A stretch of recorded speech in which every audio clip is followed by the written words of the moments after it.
بکر کو خلیفہ۔ علی بھائی اگلا سوال ہے، علی بھائی نے بھی عام لوگوں کی روش پر چلتے ہوئے محمد بن قاسم فاتح سندھ سے متعلق بغیر دلیل کے الزام لگایا ہے کہ ان کا حملہ دنیاوی غرض کے لیے تھا، نہ کہ راجہ طاہر کے ظلم و ستم کے خلاف تھا۔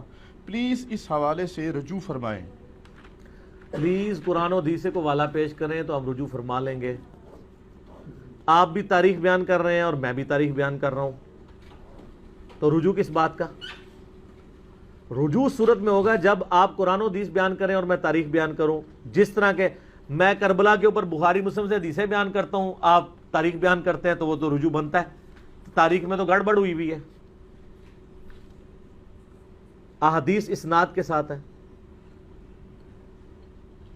قرآن و حدیث کے اسلوب میں یہ بات بیٹھتی نہیں ہے۔ اس کی وجہ یہ ہے کہ بخاری مسلم کی روشنی میں نے آل امیہ کے بارے میں جو کچھ بیان کیا ہے، جو کچھ وہ اپنے دور ملوکیت کے اندر کرتے تھے مسلمانوں کے ساتھ، مکے مدینے کے مسلمانوں کے ساتھ، اس میں تو یہ بیٹھتا ہی نہیں ہے کہ وہ ماشاءاللہ ایک خط لکھنے کے اوپر سندھ پہنچ جائیں۔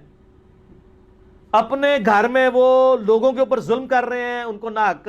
اور حجاج ابن یوسف تو وہ ملعون ہے جس کو تو ناصبی بھی ملعون مانتے ہیں۔ صحیح مسلم میں حدیث ہے کہ بنو ثقیف میں ایک کذاب پیدا ہوگا اور ایک ظالم، اور اسما بنت ابی بکر کہتی ہیں اے حجاج ابن یوسف، کذاب تو ہم دیکھ چکے، ظالم شخص تو ہے جس کے بارے میں نبی علیہ السلام نے فرمایا تھا۔ یہ صحیح مسلم میں ہے۔ میرا یوٹیوب پہ آپ کلپ دیکھ لیں، لاکھوں لوگوں نے دیکھا ہے۔ آل امیہ کا دہشت گرد حجاج ابن یوسف 5 لاکھ سے زیادہ لوگ دیکھ چکے ہیں۔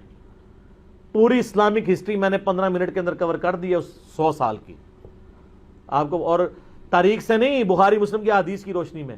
تو وہ حجاج ابن یوسف، اس کا بھتیجا محمد بن قاسم یہاں لوگوں کی داد رسی کے لیے پہنچے گا، جو وہاں اہل بیت کو قتل کروا رہے ہیں، صحابہ کے قاتل ہیں۔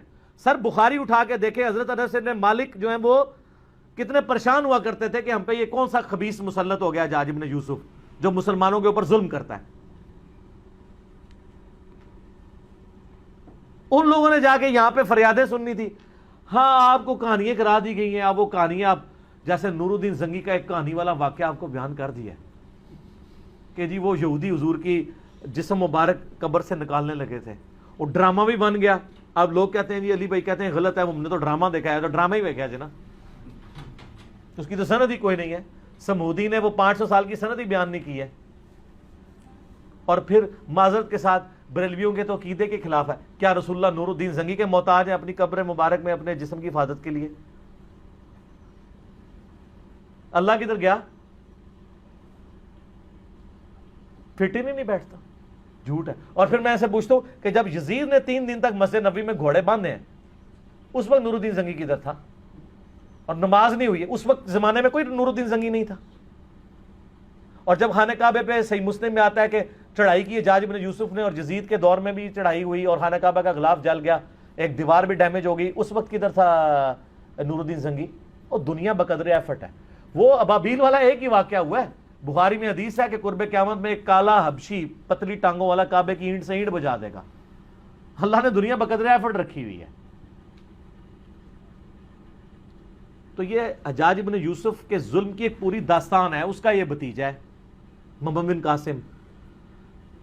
دوسری طرف اہل سنت اہل تشیع کی دونوں کی تاریخ کی کتابیں اٹھائیں، حدیث میں تو ان کے پلے بھی کوئی شے نہیں نا، کس حدیث میں محمد بن قاسم کا نام آیا؟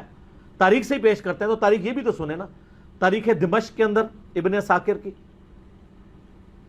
تاریخ بغداد کے اندر خطیب بغدادی کی، اور تاریخ یعقوبی جو سنی اور شیعہ دونوں مانتے ہیں، ان تینوں تاریخ کی کتابوں میں کم از کم 5 اصحاب کا ذکر ہے جو سندھ سے جا کے نبی علیہ السلام کے ہاتھ پہ کلمہ پڑھ کے مسلمان ہوئے ہیں۔ یہاں پہ 5 صحابہ آئے ہیں نبی علیہ السلام کے، تو اسلام تو اسی زمانے میں آ گیا تھا۔ اور حضرت عثمان کے دور میں بلوچستان کا کتنا ایریا فتح ہو چکا تھا، رشیا افغانستان حضرت عثمان کے دور میں فتح ہوا ہے۔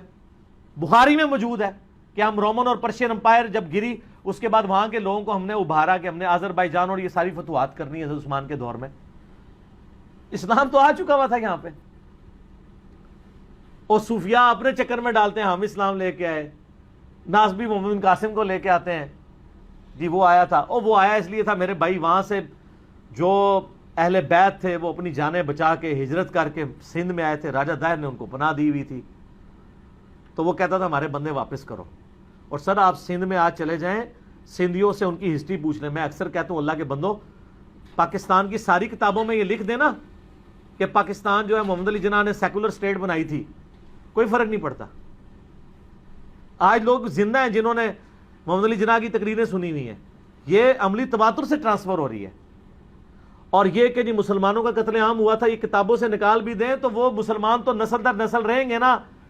کسی کی دادی مری ہوئی ہے، کسی کا دادا مرا ہوا ہے، جب وہ اپنی اولاد میں ٹرانسفر، آج بھی جتنے مہاجرین ہیں 70 سال ہو گئے، آپ ان سے پوچھیں وہ بتائیں گے کہ ہمارا، کوئی کہے گا میرا دادا قتل ہوا تھا، کوئی کہتا ہے میرا پردادا قتل ہوا تھا۔ آپ 200 سال بعد بھی چلے جائیں گے نا، وہ بتائیں گے ہمارے اجداد کو قتل کیا گیا تھا۔ اس کے لیے آپ کو ہسٹری کی کتاب پڑھنے کی بھی ضرورت نہیں ہے۔ تو جن اہل بیت کے ساتھ ظلم ہوئے ہیں نا، ان سے بھی تو پوچھیں، اہل بیت میں سے سنی ہو یا شیعہ سید جہاں پہ بھی موجود ہیں، ان سے آپ پوچھیں کہ یہاں پہ محمد بن قاسم کیا لینے آیا تھا، وہ تو نہیں مانتے، وہ تو کہتے ہیں ہمارے ساتھ ظلم کیا ہے، اور تاریخی کتابوں میں بھی موجود ہے، اور پریکٹیکلی حجاج ابن یوسف کا پورا کریکٹر ہے۔ اور سر جو اپنے ملک کے اندر 2 نمبری کر رہے ہیں اور دوسرے ملکوں میں جا کے ماشاءاللہ لوگوں کی حفاظت کریں گے، وہ یہ فٹ ہی نہیں بیٹھتا۔ تو سندھیوں کو پتا ہے کہ وہ کیا کر کے گیا ہے۔ اور پھر آپ کو سب کو یہ پتا ہے کہ جب محمد بن قاسم نے سندھ کا وہ علاقہ فتح کیا تھا، تو اس کے بعد آپ کو بتایا جاتا ہے کہ پھر بعد میں محمد بن قاسم کو واپس بلا کے جیل میں ڈال دیا گیا۔ یہ اس ڈرامے میں بھی دکھایا گیا جو محمد بن قاسم پہ ڈرامہ بنایا تھا پی ٹی وی نے۔ ہم یہ پوچھتے ہیں کہ محمد بن قاسم کو جیل میں نے ڈلوایا تھا، انجینئر صاحب کی ویڈیوز دیکھنے والوں نے ڈلوایا تھا، وہ جیل میں کیوں ڈالا گیا تھا؟ اس لیے کہ پیچھے خلیفہ چینج ہو گیا تھا۔ پہلے خلیفہ تھا عبد الملک بن مروان کا بیٹا ولید بن عبد الملک، حجاج ابن یوسف اس کا رائٹ ہینڈ تھا۔ حجاج ابن یوسف کو اس نے کوفے کا بھی اور حجاز کا گورنر بنایا ہوا تھا، لیکن اس کے ظلموں کی ایک داستان تھی، لوگ تنگ تھے۔ اس کے باپ نے وصیت کی تھی کہ ولید کے بعد خلیفہ بنے گا اس کا چھوٹا بھائی سلیمان بن عبد الملک، لیکن ولید کو بھی لالچ آ گئی، کیونکہ یہ تو ہے ہی لالچی دور ہے نا۔ جب یزید کے ابا جی کو لالچ آ گئی کہ میرا بیٹا خلیفہ بنے، تو ولید بن عبد الملک تو صحابی بھی نہیں، اس کو نہ لالچ آئے کہ میرا بچہ بنے، حالانکہ وہ خود بھی اس وصیت پہ بنا تھا جو اس کے بیٹے نے، ابے نے کی ہوئی تھی۔ تو سارے گورنروں سے اس نے بیعت لے لی کہ میرے مرنے کے بعد میرا بیٹا خلیفہ بنے گا۔ ایک گورنر تھا جس نے انکار کر دیا، اور وہ تھا عمر ابن عبد العزیز۔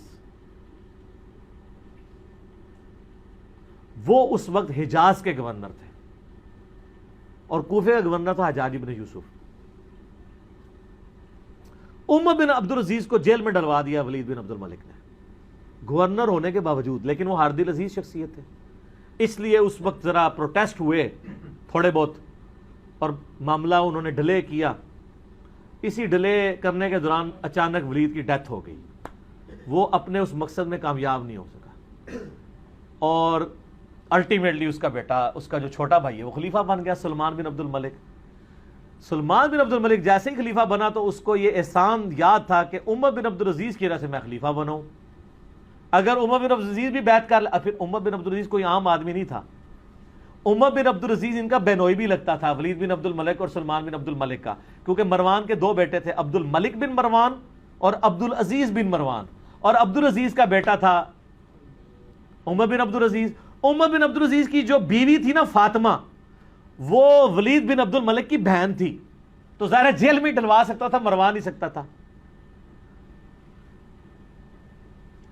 تو اس لیے کہتے ہیں کہ تاریخ انسانی میں اتنی پاورفل خاتون کبھی کوئی نہیں آئی کہ جس کا خامد بھی 3 براعظموں کا خلیفہ عمر بن عبد العزیز، جس کا باپ بھی 3 براعظموں کا ملک عبد الملک بن مروان، اور جس کے 4 بھائی ولید بن عبد الملک، یزید بن عبد الملک، ہشام بن عبد الملک، یہ لوگ 4 بھائی، اور یزید بن عبد الملک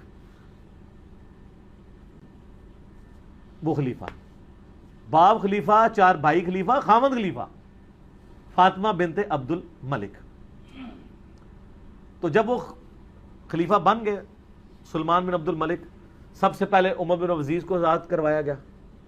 عمر بن عبدالعزیز نے کہا کہ جی سب سے بڑا کلپرٹ ہے حجاج ابن یوسف، اس نے ظلم کا بازار گرم کیا ہوا ہے، صحابہ کو قتل کروایا ہے، اس کے بارے میں حدیثیں بھی تھی. تو سلمان نے پہلا ایگزیکٹو آرڈر کیا کہ اس نے کہا جی حجاج نام کے جتنے بھی بندے ہیں، خالی حجاج نہیں، حجاج نام کے جتنے بندے کسی بھی حکومتی عہدے پہ ہیں ساروں کو جیل میں ڈالے.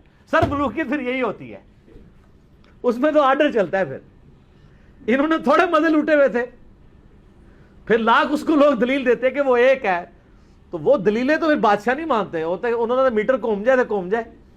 انہوں نے کیا حجاج نام دے جتنے بندے نے سب نو جیلیں چ پاؤ، اور ان کے جتنے رشتہ دار ہیں نا جو حکومتی پوسٹوں پہ ہیں ان کو بھی جیلوں میں ڈالو. تو محمد بن قاسم جو بھتیجا تھا اس کو بھی پکڑ کے جیل میں ڈال دیا گیا. یہ تھی ریزن کہ بڑے ابا جی ان کے جیل میں چلے گئے، یعنی اس کا جو چچا یا تایا تھا اور وہ اس کا سسر بھی تھا، تو محمد بن قاسم کو بھی جیل میں ڈال دیا گیا. تو یہ پیچھے ریزن تھی. تو انجام اس لیے ہوا تھا. تو جیل میں ڈلوانا اس بات کا ثبوت ہے کہ ان کے کرتوت کیا ہوں گے. تو اگر کسی نے رحمت اللہ علیہ کہنا کہ یار ہمیں تو کوئی نہیں، آپ تو یزید کو رحمت اللہ علیہ کہتے ہیں، تو اگر آپ حجاج کو رحمت اللہ علیہ یا محمد بن قاسم کو کہیں تو کوئی مسئلہ نہیں ہے. اللہ تعالیٰ آپ کا حشر یزید، حجاج ابن یوسف، محمد بن قاسم کے ساتھ کرے، اور میرا حشر اللہ تعالیٰ حسن ابن علی، حسین ابن علی، مولا علی، فاطمہ، عمار ابن یاسر، ابو بکر، عمر، عثمان کے ساتھ کرے رضی اللہ عنہم اجمعین وعلیہم السلام اجمعین. آمین کہہ دو، تانوں کو ڈر پہ گیا اے بہرحال جڑے ویڈیو ویکھن گے وہ نہیں جی آمین کہن لگے، جڑے رحمت اللہ علیہ کہندے. ٹھیک ہے، تو وہ رجوع والا معاملہ نہیں ہے، یہ قرائن بتاتے ہیں کہ یہ اس طریقے سے ایسے ہوا ہے. اگر کوئی حدیث ہے تو مجھے پیش کر دیں، میں رجوع کر لوں گا. اس پہ ڈاکٹر طالب قادری صاحب نے بھی ایک ان کی بھی ویڈیو چڑھی ہے، انہوں نے بھی پورا یہ یعنی ساری تاریخ بتائی ہے. خالی میرا تفرد نہیں ہے اس مسئلے میں کہ میں اپنی طرف سے بیان کر رہا ہوں. باقی آپ سندھیوں سے جا کے پوچھ لیں، وہ سندھیوں نے تو اتنی ویڈیو شیئر کرائی ہے کہ وہ ہر جگہ پہنچی ہوئی ہے کہ یار پہلی دفعہ کسی داڑھی پگڑی والی بندے نے ہمارے حقی کو بات کی ہے. خام خواہ مطلب ان لوگوں نے اس کو ہیرو بنایا ہوا تھا، اس نے تو ہمارے ساتھ یہ کیا ہے. ادھر میں یعنی کافروں کی نہیں بات کر رہا، مسلمانوں کی.